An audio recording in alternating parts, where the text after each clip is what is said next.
नमस्कार मित्रांनो, मी अबूज पाटील स्वागत करतो तुमचं उत्कर्ष इन्स्टिट्यूटच्या ऑनलाईन लर्निंग प्लॅटफॉर्मवरती। बघा, तलाठी भरतीच्या संदर्भामध्ये नुकतंच एक नोटिफिकेशन म्हणजे एक परिपत्रक जारी करण्यात आलेलं आहे। आता त्या परिपत्रकाच्या संदर्भामध्ये एक आपल्याला या ठिकाणी माहिती ती अपडेट पाहता येईल आणि त्याच्याबरोबर जे आपल्या मनामध्ये प्रश्न आहेत की या परीक्षेचं आयोजन हे नेमकं कोण करेल, कोणी केलं पाहिजे, याबाबतची या ठिकाणी माहिती आजच्या या सेशनच्या माध्यमातून देण्यासाठी मी आज समोर आलेलो आहे। सर्वांना विनंती असेल की चॅनलवरती नवीन असाल तर सबस्क्राईब करायला विसरू नका आणि ही माहिती जास्तीत जास्त तुमच्या मित्रांपर्यंत शेअर करायला सुद्धा विसरू नका।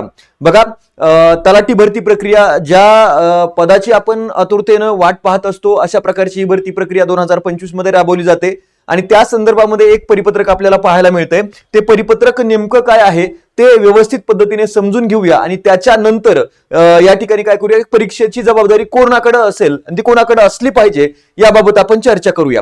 ठीक आहे, चला बघा, पहिल्यांदा तर बघा, या ठिकाणी राज्यातील तलाट्यांची रिक्त पदे असल्याबाबत या ठिकाणी काय केलंय, स्पष्टपणे सन्माननीय महसूल मंत्री पुढील गोष्टींचा खुलासा करतील काय, इथं काय केलंय तर इथं हा तो प्रश्न आहे। ठीक आहे, आता याच्यामध्ये जर बघितलं, राज्यात महसूल विभागामध्ये या ठिकाणी काय म्हटलेलं आहे, 3000 रिक्त पदे असून त्याच्यापैकी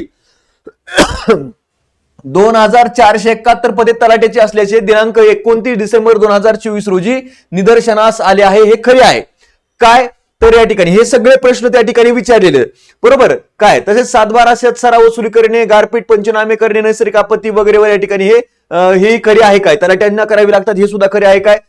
तसंच सध्या तलाट्याकडे 3-4 म्हणजे हा एक काय आहे, परिपत्रक म्हणण्यापेक्षा आपण काय म्हणूया तर आरटीआय मध्ये विचारले गेलेले हे प्रश्न आहेत। ठीक आहे, चला त्याच्यामध्ये जर बघितलं, श्री चंद्रशेखर बावनकुळे महसूल वन विभाग शासन निर्णय 10/4/2024 अन्वये तलाठी संवर्गाची पदनाम ग्राम महसूल अधिकारी असे नामकरण करण्यात आले आहे। सद्यस्थिती ग्राम महसूल अधिकारी या संवर्गाची 1700 पदे रिक्त आहेत असं या ठिकाणी मेन्शन केलेले हे खरे आहे। म्हणजे हे प्रश्न केलेले होते आणि त्याचं उत्तर इथं आपल्याला पाहायला मिळतंय, बरोबर। आता इथं जर बघितलं तर या ठिकाणी 3, 4 आणि 5 रिक्त असलेल्या ग्राम महसूल अधिकारी या पदांचा अतिरिक्त कार्यभार लगतच्या सज्जा किंवा अन्य सज्जाच्या ग्राम महसूल अधिकारी यांच्याकडे सोपवून नियमित पार पाडण्यात येत आहे। तलाठी भरती 2023 बाबत 4793 पदाकरिता जाहिरात देण्यात आली होती। आज रोजी अखेर 4212 उमेदवारांना नियुक्ती आदेश दिले असून त्यापैकी 3850 उमेदवार ग्राम महसूल अधिकारी पदावरती काय झालेले आहेत, हजर झाले आहेत।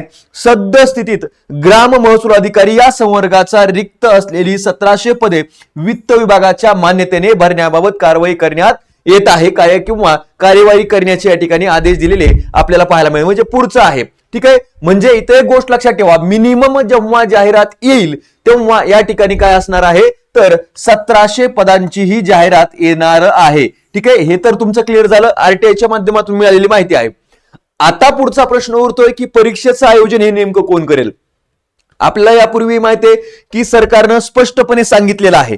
ठीक आहे, बॅचच्या संदर्भामध्ये थोडक्यात बोलतो, तलाठी भरती बॅच ग्राम महसूल अधिकारी या ठिकाणी 20 जुलै पासून सुरू होते। ज्यांना जॉईन करायचे असेल त्यांनी या ठिकाणी काय करायचंय तर बॅच जॉईन करून घेऊ शकता। डेमो लेक्चर्स अगोदर युट्यूब वरती उपलब्ध आहेत, ते सगळे डेमो लेक्चर्स व्यवस्थित पद्धतीने बघून घ्या, टीचिंगची क्वालिटी बघून घ्या आणि मग नंतर तुम्ही काय करू शकता, बॅच जॉईन करून घेऊ शकता। 1499 रुपये या ठिकाणी फीज आहे आणि 20 जुलै पासून बॅच ही सुरू होत आहे। ठीक आहे, चला आता बघूया, ज्यांना जॉईन करायचे असेल त्यांनी 9793924141 या नंबरवरती संपर्क साधा आणि डिस्क्रिप्शन बॉक्स मध्ये दिलेला सुद्धा नंबर आहे, तिथं सुद्धा तुम्ही संपर्क साधू शकता।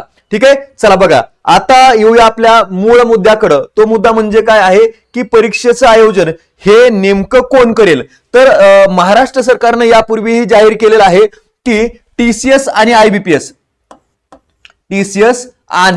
आयबीपीएस यांच्या सोबत झालेले जे काही करार आहेत, परीक्षा घेण्यासंदर्भामधले करार जे आहेत ते जर बघितले तर त्यांची डेडलाईन काय असणार आहे, हे करार कधी संपुष्टात येणार आहे तर 31/12/2025 या दिवशी या ठिकाणी काय होतील, या टीसीएस आणि आयबीपीएस कडे जे काही परीक्षेचे करार झालेले आहेत ते या ठिकाणी करार संपुष्टात येतील आणि त्याच्यानंतर म्हणजे 1 जानेवारी, ठीक आहे, 1 जानेवारी 2025 याच्या नंतर येणाऱ्या ज्या काही जाहिराती असतील त्याच्यामध्ये प्रामुख्याने पुन्हा एकदा सांगतो बरं का, याच्यामध्ये सुद्धा गट क आणि ब आणि क ड च्या ज्या काही जाहिराती आहेत त्या शक्यतो बाह्य यंत्रणेच्या माध्यमातून भरल्या जातील अशा प्रकारचं स्पष्टीकरण दिलेलं आहे. ब आणि क पदाच्या ज्या काही जाहिराती आहेत त्या या ठिकाणी कोणाकडून भरल्या जातील तर इथं एमपीएससी मार्फत भरल्या जातील. त्याच्या परीक्षेचं आयोजन इथं एमपीएससी मार्फत केलं जाईल अशा प्रकारचं स्पष्टीकरण इथं दिलेलं आहे. मग जर ही जाहिरात 31 डिसेंबरच्या अगोदर आली, शक्यतो ही अगोदरच येणार आहे, ठीक आहे, शक्यतो ही जाहिरात पुढच्या 1 महिन्याच्या आतमध्ये प्रसिद्ध केली जाईल कारण त्याच्या प्रक्रिया सुरू केली आहे असं स्पष्टीकरण या ठिकाणी मंत्री महोदयाच्या माध्यमातून देण्यात आलेलं आपल्याला पाहायला मिळते. बरोबर, मग इथं याचं आयोजन कोणाकडे जाईल तर ते या ठिकाणी टीसीएस कडे जाणार आहे. बरोबर, टीसीएस कडे या भरती प्रक्रियेचं आयोजन जाणार आहे. मग आता लक्षात ठेवा याचा परिणाम म्हणजे जर भविष्यामध्ये टीसीएस कडे जाईल, जर नाही गेलं एमपीएससी कडे जर गेलं तर त्याचा काय परिणाम होऊ शकतो हे सुद्धा आपल्याला माहित असणं पाहिजे. ठीक आहे, आता जर परीक्षेमध्ये टीसीएस न काय केलेलं आहे, टीसीएस मध्ये परीक्षेचं आयोजन झालं तर 25 आणि 25 म्हणजे या ठिकाणी मॅथ्स, रिझनिंग, मराठी, इंग्लिश आणि जीके असं या ठिकाणी पॅटर्न आहे टीसीएसच्या आयोजनामध्ये. म्हणजे हा पॅटर्न जर बघितला अगोदर महापरीक्षेने घेतली तेव्हा सुद्धा असाच पॅटर्न होता, टीसीएस कडे दिली तरी हे असंच पॅटर्न आहे.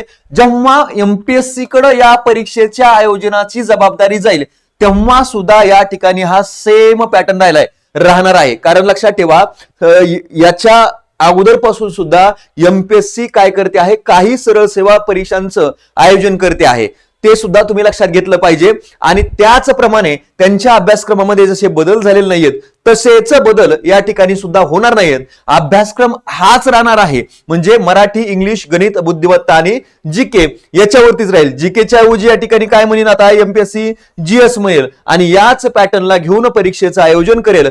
फक्त याच्यामध्ये फरक काय पडणार आहे तर टीसीएस मध्ये जे आपल्याला शंका उपस्थित केल्या जात असतात या ठिकाणी घोटाळे होतात वगैरे वगैरे तशा प्रकारची शंका एमपीएससीच्या बाबत जेव्हा उपस्थित केली जाऊ शकणार नाहीये. कारण एमपीएससी जेव्हा परीक्षांचं आयोजन करतं तेव्हा या ठिकाणी अति पारदर्शकपणे याचं आयोजन केलं जात असतं आणि म्हणूनच या महाराष्ट्र लोकसेवा आयोगानं इथं काय केलेलं आहे तर याची विश्वासार्हता ही टिकून ठेवलेली आहे. एवढे या ठिकाणी बेनिफिट जो आहे आपल्या विद्यार्थ्यांना होणार आहे आणि शक्यतो या स्पर्धा परीक्षेचं आयोजन एमपीएससीनंच करावं यासाठी सुद्धा आपल्याला प्रयत्न करता येऊ शकतात. याच्या ऐवजी जर ही आयोजन इथं झालं तर ते 1700 पद जरी आले तर निश्चितपणे विद्यार्थ्यांना याचा फायदा होणार आहे. मागच्या प्रमाणे शंका उपस्थित होऊ शकणार नाहीयेत.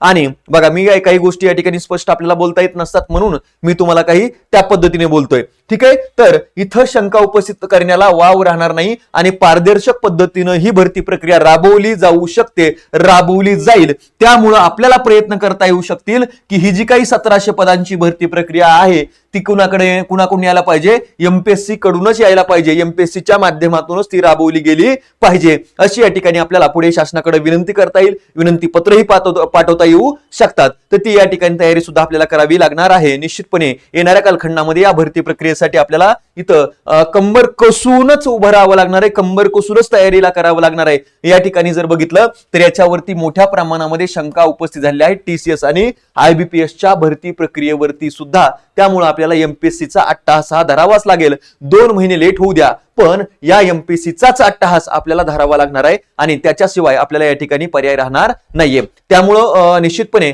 येणाऱ्या कालखंडामध्ये जर अशा प्रकारची इनिशिएटिव्ह घेण्याची वेळ आली तर निश्चितपणे आपण या ठिकाणी त्याच्यासाठी प्रयत्न करूया. आणि आजच्या या सेशनच्या माध्यमातून या ठिकाणी सेवेला विराम देतो. पुढे ज्या काही अपडेट येतील त्या संदर्भामध्ये माहिती मिळवण्यासाठी लवकरच चॅनलला सबस्क्राईब करून ठेवा आणि माहिती सुद्धा इतर मित्रांपर्यंत शेअर करायला विसरू नका. पुन्हा एकदा बॅचच्या संदर्भामध्ये 20 जुलै पासून ही बॅच सुरू होते आहे. परीक्षा कोणी घेऊ द्या, नो चेंज, पॅटर्न चेंज होणार नाही, परीक्षा चेंज होणार नाहीये, अभ्यासक्रम चेंज होणार नाहीये. त्याच्यामुळं अभ्यासाला इथं गती द्यायची आहे, अभ्यासाला वेळ द्यायचा आहे आणि व्यवस्थित पद्धतीने या ठिकाणी तयारी करायची आहे. 100% तुमचं यश तुमच्याकडं या ठिकाणी येणारच आहे. तुमच्या मेहनतीकडे बघूनच ते येणार आहे. त्यामुळं तिकडं तयारीला लागायचं आहे. ठीक आहे, थँक्यू सो मच. चॅनलला सबस्क्राईब करून ठेवा.